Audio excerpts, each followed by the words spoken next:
Bien, vous voyez, le cadre est différent aujourd'hui. Je m'entretiens avec vous sous ma tonnelle. C'est quasi l'été en ce moment. On profite du beau temps. Et pour revenir à la question qui nous préoccupe tous, il y a un article que j'ai vu passer de Patrick Buisson dans la revue Éléments qui parle d'un changement anthropologique de l'homme. Changement, presque pas changement, rupture anthropologique chez l'homme occidental en tous les cas. Et il explique, il fait référence à Pasolini qui déjà avait vu dans le consumérisme qui, à son époque, dans les années 60, commençait à se développer, avait anticipé ce changement profond dans l'homme.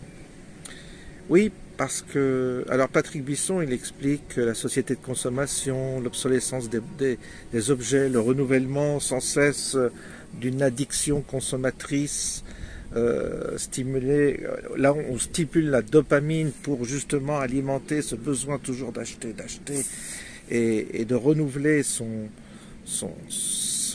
des objets, du matériel autour de nous, dans notre environnement. Tout cela nous a conduit un matérialisme forcené et donc à créer quelque chose de nouveau chez l'homme, à en quelque sorte provoquer une rupture anthropologique régressive. C'est-à-dire que nous passons d'un stade relativement évolué par rapport à nos ancêtres à un stade de régression.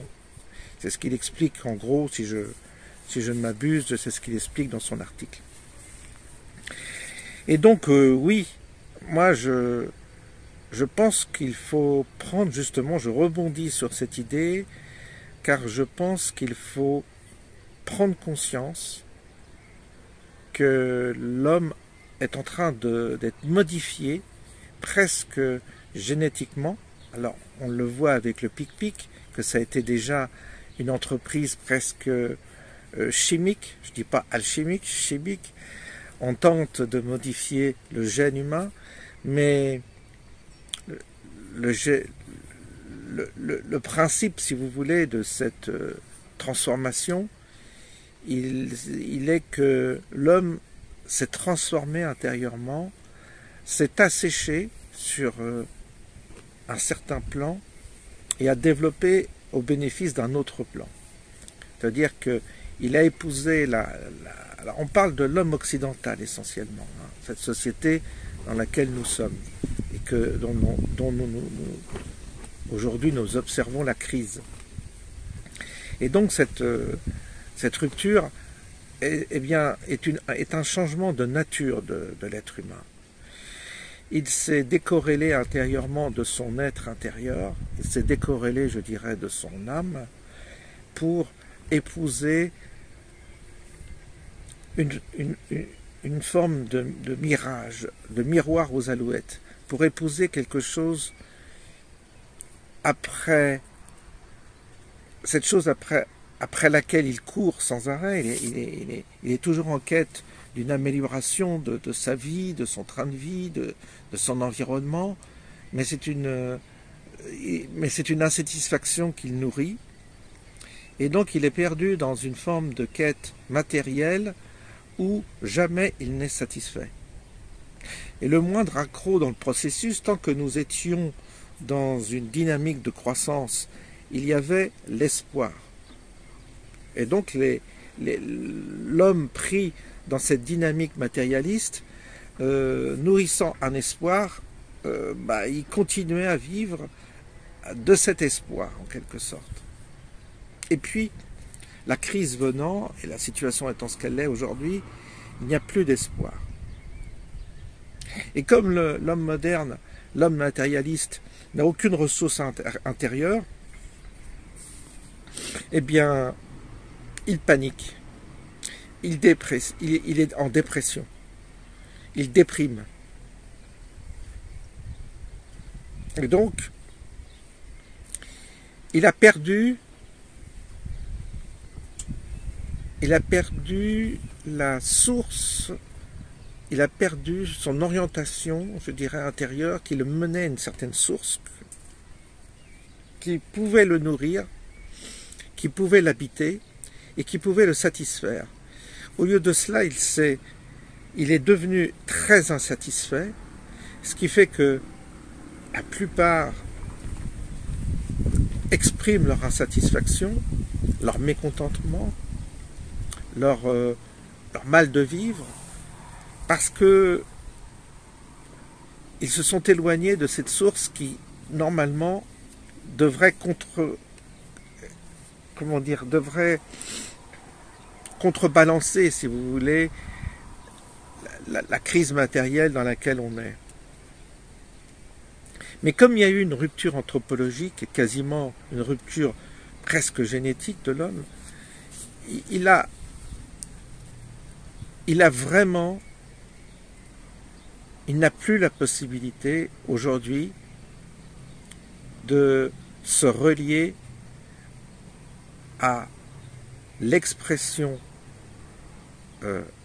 originelle de son être. C'est-à-dire qu'il n'a plus le moyen de créer un lien avec son monde intérieur. Nous en sommes là. Et ça, c'est un constat difficile à faire parce que, du coup,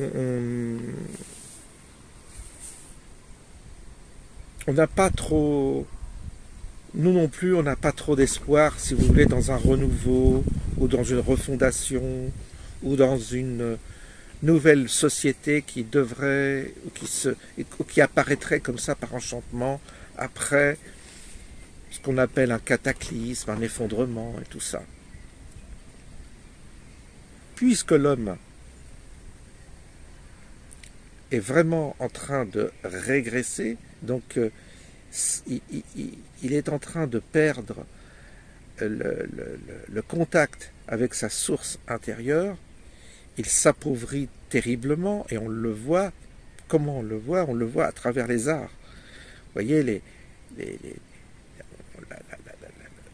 la production artistique actuelle est en déclin, que ce soit dans le domaine de la peinture, dans le domaine de la musique, dans le domaine du théâtre, même du cinéma.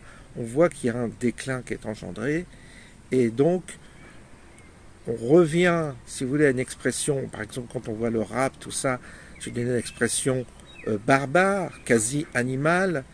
C'est une expression complètement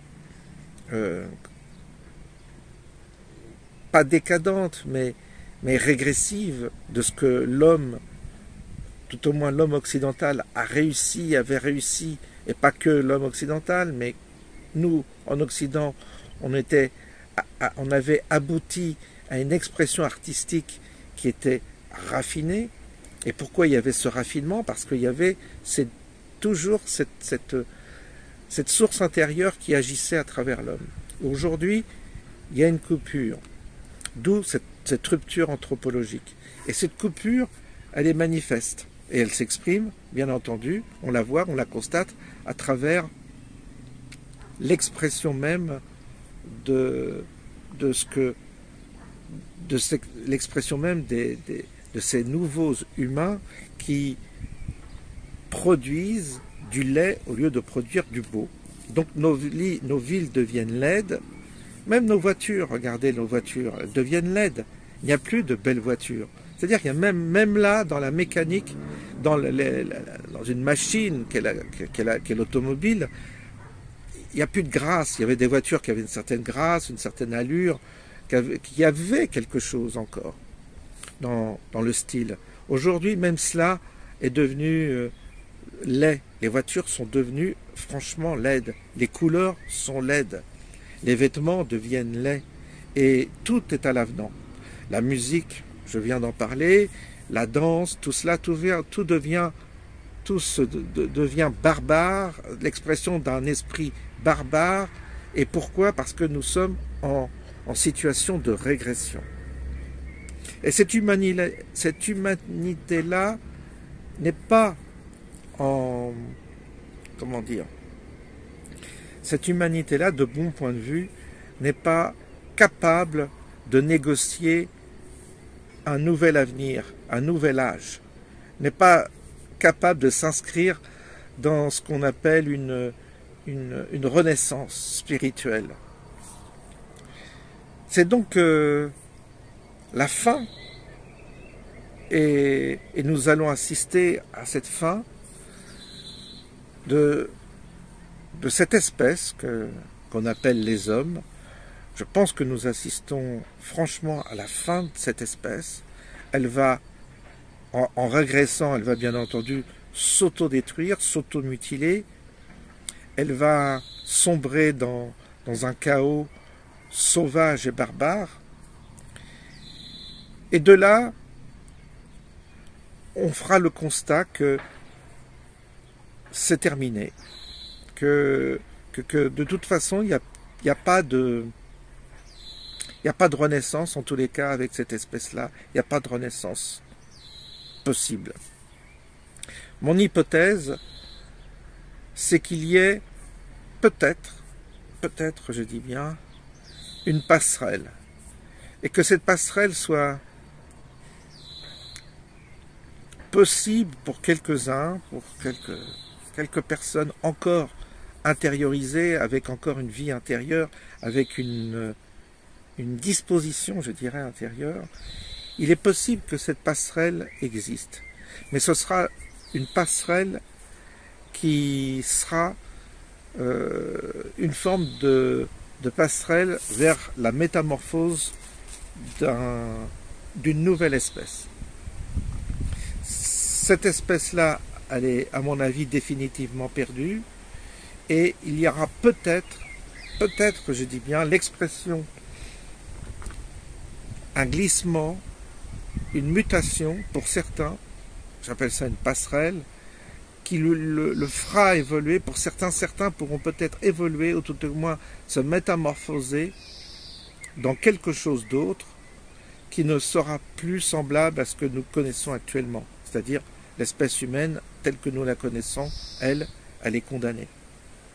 Elle est condamnée par ce principe même qu'elle s'est auto-mutilée, qu'elle s'est coupée de la source. Il faut bien être conscient que cette vie terrestre, elle est basée sur un lien. Et ce lien, nous l'avons profané. Nous ne l'avons pas respecté.